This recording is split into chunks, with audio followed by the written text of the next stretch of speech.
Hello friends, मैं पीयूष और आप देख रहे हैं मेरा यूट्यूब चैनल टाइप ऑफ ज्ञान। हम जिस टॉपिक के बारे में बात करेंगे उसका नाम है sum of n natural number.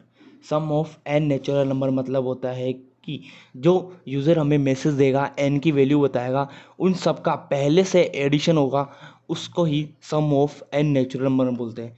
Natural number मतलब होता है प्राकृत संख्या, वो इंटीजर्स जो 1 से स्टार्ट होती है, 1 2 3 4 5 ऐसे करके चलती रहती है। यदि आपको समझ में नहीं आ रहा कि कोडिंग कैसे करें, तो हम पहले ये इमेजिन करेंगे कि आउटपुट क्या आने वाला है। चलो अब देखते हैं आउटपुट स्क्रीन पर जाकर। मान लो हमारे पास यह आउटपुट स्क्रीन है। आउटपुट स्क्रीन पे पहले शो होना चाहिए कि एंटर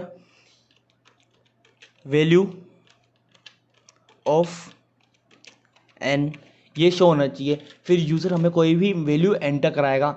जैसे हम यूज़र ने वैल्यू एंटर कराई कि 5, जो 5 के बाद जो आउटपुट आने वाला है उससे पहले हम देखते हैं प्रोसेसिंग। इसकी प्रोसेसिंग कैसे होगी?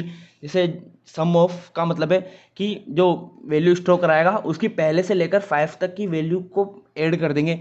1 + 2 + 3 + 4 + 5, ये हमारे पास हो चुकी है 20 की प्रोसेसिंग। अब हम देखते हैं इसका आउटपुट क्या आने वाला है। आउटपुट आएगा हमारे पास सम इज 15। ये हमारे पास आउटपुट आ चुका है। यदि यूज़र हमें 5 वैल्यू एंटर कराता है तो हमारे पास जो आंसर आएगा वो 15 आएगा। अदरवाइज यूज़र कोई भी वैल्यू एंटर कराएगा तो उसके हिसाब से वो एडिशन होता रहेगा और आंसर कुछ भी आ सकता है। ठीक है, अब हम देखते हैं इसको कोडिंग के थ्रू। अब हम कर्ली ब्रैकेट से स्टार्ट करते हैं। कर्ली ब्रैकेट के बाद हम लिखते हैं प्रिंट एफ। जो भी आउटपुट स्क्रीन पे कुछ भी शो होगा वो प्रिंट एफ द्वारा लिख सकते हैं हम। प्रिंट एफ के अंदर लिखते हैं हम एंटर वैल्यू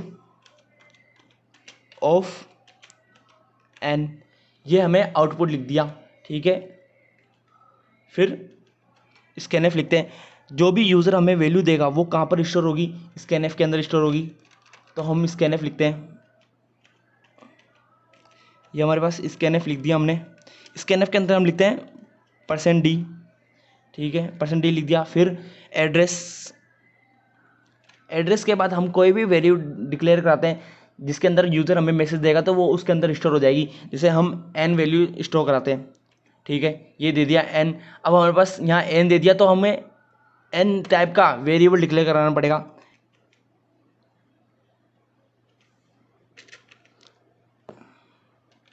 ये n टाइप का वेरिएबल डिक्लेयर करा दिया जिसके अंदर वैल्यू स्टोर होगी। ठीक है, फिर हम अब देखते हैं आउटपुट। अब हम देखते हैं आउटपुट क्या आने वाला है। आउटपुट के हिसाब से हम देखते हैं कि यहाँ देखते हैं आउटपुट के अंदर हम लिखेंगे print F. Print F print F के अंदर हम लिखेंगे सम इज %d। अब किसके अंदर वैल्यू जो आउटपुट आएगा वो एस के अंदर स्टोर हो जाएगा। हम एस टाइप का एक वेरिएबल ले लेते हैं। यहाँ पर भी एस टाइप का एक वेरिएबल ले लेते हैं। एस ले लिया।